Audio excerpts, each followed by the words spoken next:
So a top advisor to Volodymyr Zelensky, the so-called Presidente de Ukraine, this advisor is claiming that they are building momentum and that support is growing for a so-called coalition of the willing. Remember that old phrase? They're bringing that one back out again. Of NATO member states to invade, or not invade, join into the war in Ukraine, because they'll be invited by Ukraine, so it technically won't be an invasion. But you will have NATO armies marching across the border into Ukraine and directly engaging the Ruskies. This is Zelensky's current goal. This is what his current, one of his top advisors, who is a former Secretary General of NATO, what was his name? Rasmussen? I forget his first name. You know, some Danish guy. And he seems quite confident that he's going to be able to work something out, and that Poland in particular is very much interested in joining the war in Ukraine themselves, and they will do so along with whoever's willing to help them, kind of implying with or without the United States' approval. If they have to do this as a non-official NATO action, they will. And there is a coalition of countries, I won't go over the whole list, they are the so-called Bucharest Nine, who are the Ukraine hawks, or I guess you would say the Russia hawks, the more radically pro-Ukraine faction within NATO. I know I talk about the United States sometime and how the neocons here and our government are just, bitter clangers, and and how they are absurdly tied and committed to this endless war in Ukraine. But believe it or not, there are people in Europe who are even crazier than the folks here. You see, the American side is very happy to just spend money because they know that we don't actually have to pay for any of this stuff with taxes. We're just printing money and spending it on weapons. It's good for business. It's good for the military-industrial complex, and they can just keep sending weapons over to Ukraine infinitely until the U.S. dollar collapses, which in their opinions won't be in their lifetime, so they don't care. And it doesn't cost anything. Literally, it costs nothing to have the Fed print money as far as they're concerned, because we're not sending over American troops, and you don't have Americans dying. You don't have every night on the nightly news, Nancy Grace coming up with a picture of a dead veteran and saying, look, more blood on Bush. I remember that from back during the Iraq War days. Nancy Grace, every night she would profile a dead veteran and talk about how he was killed. And say, oh, we remember him, and the media would cover every casualty in the war over in Iraq. You know why? Because people care about that. Because people care when their sons are dying in a war. The American neocons remember that, so they're being smart to not push for that. There are actually some American soldiers, we know that because of the Pentagon whistleblower.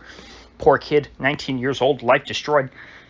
They locked him away probably in a supermax for life for what he leaked. But what he leaked was that there are actually special forces in Ukraine, but those are guys who are very small in number and tend to be older, more experienced, and it's politically, it's not as big of a deal if they get killed as if you have young privates. And so within NATO, this is kind of the moderate position. Okay, let's just send them infinite amounts of money and weapons, but let's not actually send over our own men. Let's make sure that it is the sons of Ukraine whose blood will be spilt and stained the soil of Ukraine for decades to come. Who cares how many Ukrainians have to die as long as we still continue to kill Russians? That's Lindsey Graham's perspective. And he says it's the greatest investment we've ever made. All we have to do is spend money, and then Russians die. Who cares how many Ukrainians die in the meantime? But another faction within NATO says, you know what, no, we actually need to win this war, and that means that there needs to be more soldiers on the Ukrainian side, better trained soldiers, more professional soldiers. We need all of NATO on their side, and if we can't get all of NATO, we'll just have as many countries as are willing to participate. So that would be, Poland, and then presumably quite a few members of this Bucharest Nine, though they are not on the record stating that. We just get the impression, okay, these are the guys who are a little more radical in their support for Zelensky. And I don't mean radical in a positive or negative sense. I just mean they're more extreme. They're willing to do more than is currently being done, put it that way. And so Poland, chief among them, Ukraine's neighbor to the north, Poland, which arguably has some revanchist claims on Ukrainian land.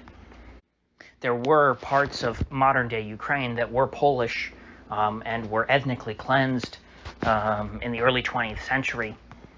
You can argue that perhaps Poland is interested in trying to occupy some of Ukraine's territory themselves while the Ruskies are at it, or you could just argue that they want to stop the Ruskies from advancing any closer to their own borders. They don't want Russia taking up more territory because that becomes more difficult for them to defend themselves.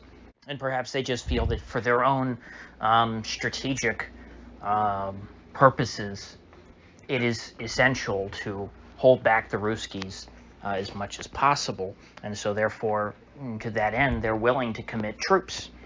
We've also got another story that F-16s are on the way, so it seems Zelensky has won that battle for the most part.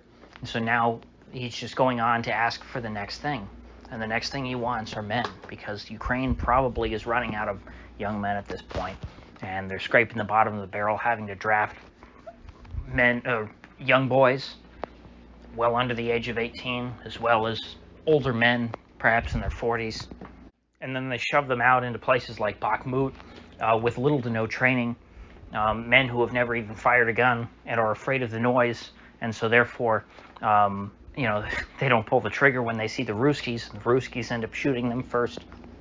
These are the realities of a war in 21st century Europe. It's not pretty, it's not fun, it just is. Now, what do I think about all this?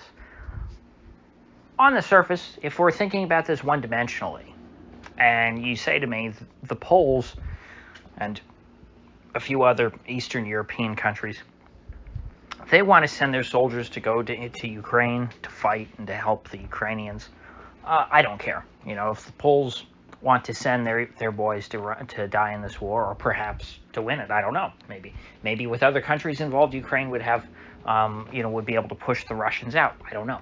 I'm not a military strategist. I don't know what forces we're talking about. This is all hypothetical. But just out of pure principle, what do I think about it? If that's where it stopped, I wouldn't care. The problem is that's not where it would stop. It would be just the latest escalation. At that point, Poland and all these other countries will have opened themselves up as legitimate military targets, and Russia would have no choice but to attack them as well. Russia would have to start bombing Polish military installations inside of Poland, which of course is inside NATO's borders. Then you have Russia bombing NATO, and then inevitably, Poland is going to invoke Article 5. And yes, technically, they shouldn't be able to because they chose to involve themselves in this conflict, and then Russia responded. But politically, they're not going to be able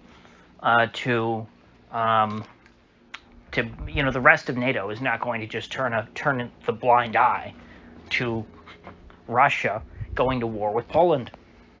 At that stage, we'll be in a situation where half of NATO or something, or maybe a third of NATO, is at war with Russia.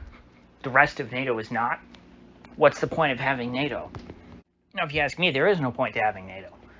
But I can tell you for a fact, we get to that stage, the rest of NATO is going to decide to join the war. And so that's why this is a bad thing. Not because, I want to stop the Poles from doing whatever they want. Who cares? But the problem is the Poles are going to suck the rest of us in. They're going to suck their neighbors into it. And eventually Germany, France, Italy, the United States, the United Kingdom, Uh, hell, even Spain and Portugal probably. So this is a disaster. It keeps getting worse every month. Every month we look at this and the situation is less stable. The situation is more of a risk. Not because the war itself on the ground is getting out of control. That's not the case. It's politically unstable. The war in Ukraine is destabilizing the rest of NATO. It is leading the rest of these countries down a path from which they may not return. And I don't mean that as to say, oh, Russia's just going to conquer Western Europe. That's not what I'm saying. Russia, I don't think, is capable of that. What I'm saying is that this will lead the rest of Europe and the United States into a war that no side is capable of winning. None of these countries, not even if you look at all of NATO versus Russia, neither side wins then. It's a lose-lose because of a little thing called mutually assured destruction. That's where all of this goes if one side looks like they're starting to lose, or looks like they will imminently lose. They're going to pull their trump card. That's why you have mutually assured destruction. It's your last resort. It's supposed to be a deterrent. Does it work as a last resort? No, but you have to exercise it if you have that option, or else they're going to just take you out. It's your only shot. And we just keep inching closer and closer. Where's the doomsday clock, people? Shouldn't they set the? Shouldn't they be setting the silly little doomsday clock 1 minute to midnight? I wish I could see a way out of this. At this point, I don't. Unless the war drags on for a couple of years and somehow miraculously Trump gets back into office and Trump says, hey, maybe we shouldn't do a nuclear war. And there's no guarantee that even Trump would stop this. But I guess we'd have a better chance than we do under Biden right now. Biden doesn't seem to really care. Who knows how aware of the situation he really is, but he was always a pretty aggressive warmonger, so I don't have to assume that this is just dementia. Anyway, with all that said, I will hopefully see you folks back here tomorrow if the planet hasn't been vaporized.